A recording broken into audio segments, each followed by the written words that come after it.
علیکم ورحمۃ اللہ وبرکاتہ۔ ناظرین، استقبال ہے آپ کا صوفی آفیشیل یوٹیوب چینل میں۔ آپ کا میزبان مفتی محمد شعیب صوفی اشرفی رسول پوری۔ دوستو، جنگ آزادی میں مسلمانوں کا کردار پارٹ 2 لے کر آپ کی خدمت میں حاضر ہیں۔ مولانا جعفر تھانیسری رحمہ اللہ اپنی کتاب کالا پانی میں تحریر فرماتے ہیں، ہمارے ہاتھوں میں ہتھکڑیاں، پیروں میں بیڑیاں، جسم پر جیل کا لباس اور کمر پر لوہے کی سلاخیں تھی۔ انگریز ہم 3 علماء کے لیے خاص لوہے کے قفس یعنی پنجرے تیار کروائے اور ہمیں ان میں ڈال دیا۔ اس پنجرے میں لوہے کی چونچ دار سلاخیں بھی لگوائی، جس کی وجہ سے ہم نہ سہارا لے سکتے تھے نہ بیٹھ سکتے تھے۔ ہماری آنکھوں سے آنسو اور پیروں سے خون بہہ رہے تھے۔ غدر کے ملزمان انگریزوں کی نگاہ میں اتنے بڑے مجرم سمجھے گئے کہ غدر 1857 عیسوی میں پکڑے گئے لوگوں کو یا تو سرعام پھانسی دے دی گئی یا بہت سے لوگوں کو اسی جزیرے انڈمان میں موت سے بدتر زندگی گزارنے کے لیے بھیجا گیا۔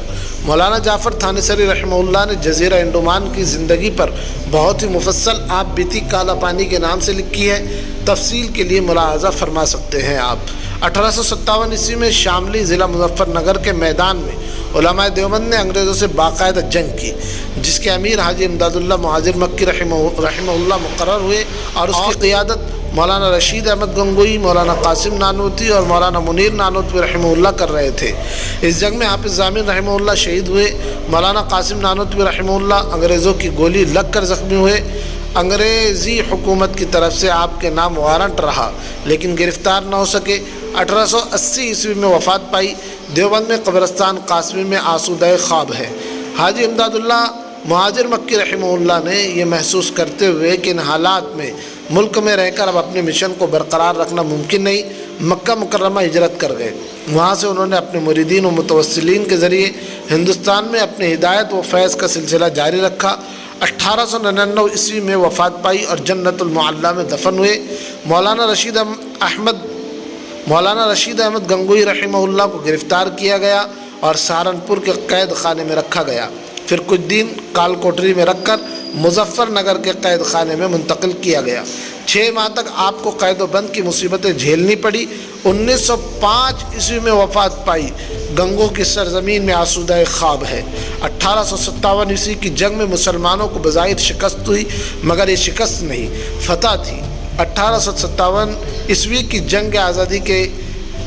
جنگ آزادی کی ناکامی کے بعد انگریزوں نے اسلام پر حملہ کیا۔ اسلامی عقائد، اسلامی فکر اور اسلامی تہذیب کو ہندوستان سے ختم کرنے کا فیصلہ کیا۔ یہاں سے انگریزوں کا زوال شروع ہوا۔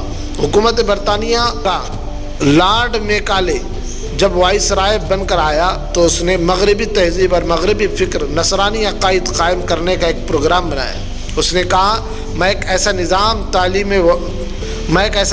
تعلیم وضع کر جاؤں گا جو ایک ہندوستانی مسلمان کا جسم تو کالا ہوگا مگر دماغ گورا، یعنی انگریز کی طرح سوچے گا۔ ہندوستان میں اسلام کی حفاظت کے لیے اللہ تعالیٰ نے چند شخصیات کو پیدا کیا۔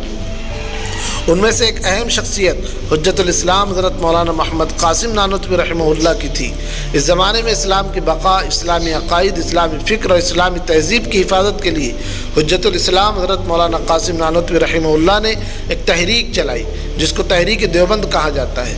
جگہ جگہ مدرسہ قائم کیے۔ اس مقصد کے لیے انہوں نے اپنے رفقا حاجی عابد حسین دیوبندی رحمہ اللہ، مولانا ذوالفقار علی دیوبندی رحمہ اللہ، مولانا فضل الرحمن عثمانی رحمہ اللہ، مولانا رفیع الدین رحمہ اللہ وغیرہ کے مدرسے کی مدد سے 15 محرم 1283 ہجری مطابق 30 مئی 1866 عیسوی جمعرات کے دن ضلع سہارنپور میں واقع دیوبند نامی مقام پر ایک دارالعلوم کی بنیاد رکھی تاکہ مسلمانوں میں نظم پیدا کرے جو ان کو اسلام اور مسلمانوں کی اصل شکل میں قائم رکھنے میں معین ہو۔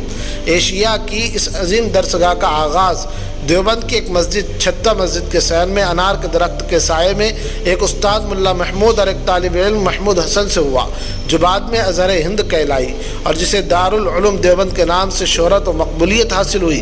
بقول حضرت حاجی امداد اللہ مہاجر مکی رحمہ اللہ، دارالعلوم دیوبند ہندوستان میں بقائے اسلام اور تحفظ علم کا ذریعہ ہے۔ انڈین نیشنل کانگریس کا قیام اور اس میں مسلمانوں کا حصہ۔ 1884 عیسوی میں انڈین نیشنل کانگریس کا پہلا اجلاس منعقد ہوا جس میں اہل علم و اہل فکر مسلمان بھی شریک تھے، اور اس کا قیام 1885 عیسوی میں عمل میں آیا۔ اس کے بانیوں میں مسلمان بھی شامل تھے، جن کے نام بدر الدین طیب جی اور رحمۃ اللہ سیانی تھے۔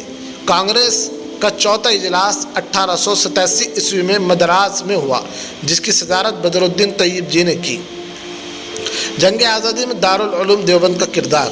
جنگ آزادی میں اکابر دیوبند حاجی امداد اللہ مہاجر مکی رحمہ اللہ، مولانا قاسم نانوتوی، مولانا رشید احمد گنگوئی اور فرزندان دارالعلوم دیوبند شیخ الہند مولانا محمود حسن دیوبندی، مولانا حسین احمد مدنی، مولانا عبید اللہ سندھی، مولانا عزیز گل پیشاوری، مولانا منصور انصاری، مولانا فضل ربی، مولانا محمد اکبر، مولانا احمد چکوالی، مولانا احمد اللہ پانی پتی، مولانا حفظ الرحمان سیواری رحمہم اللہ وغیرہ ہم کو فراموش نہیں کیا جا سکتا۔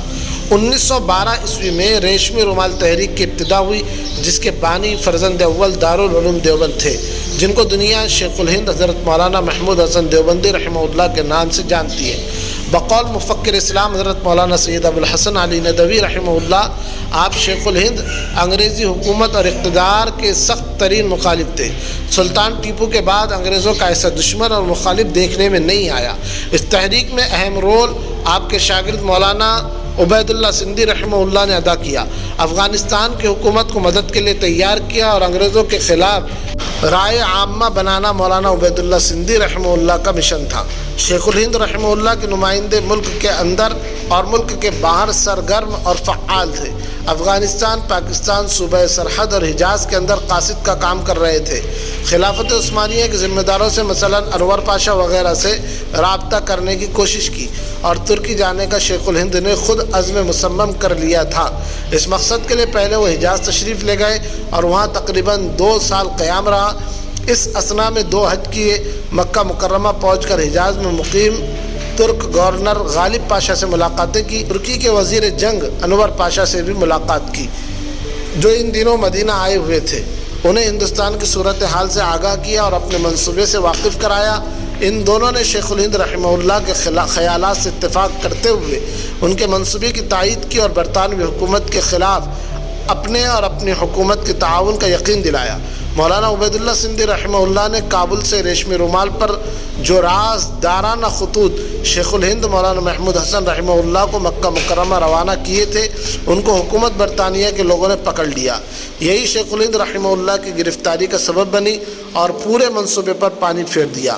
1916 عیسوی میں شریف حسین کی حکومت نے ان کو مدینہ منورہ میں گرفتار کر کے انگریزی حکومت کے حوالے کر دیا۔ شریف حسین نے خلافت عثمانیہ کے خلاف بغاوت اور غداری کی تھی۔ وہ برطانوی حکومت کا وفادار دوست تھا اور خلافت عثمانیہ اور مسلمانوں کی تحریک آزادی کا شدید مخالف تھا۔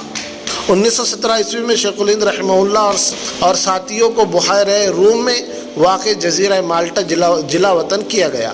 مولانا حسین احمد مدنی، مولانا عزیز گل پیشاوری، مولانا حکیم نصرت حسین، مولانا وحید احمد رحمہم اللہ وغیرہ ہم نے مدتوں اپنے استاد شیخ الہند رحمہ اللہ کے ساتھ مالٹا کے قید خانے میں سختیاں برداشت کی۔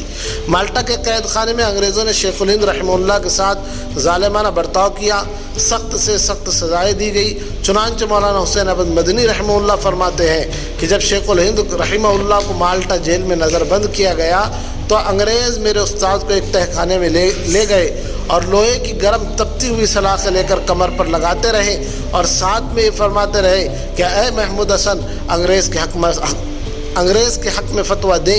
جب شیخ الہند رحمہ اللہ ہوش میں آتے تو صرف یہی فرماتے تھے کہ اے انگریز، میرا جسم پگھل سکتا ہے، میں بلال کا وارث ہوں، میری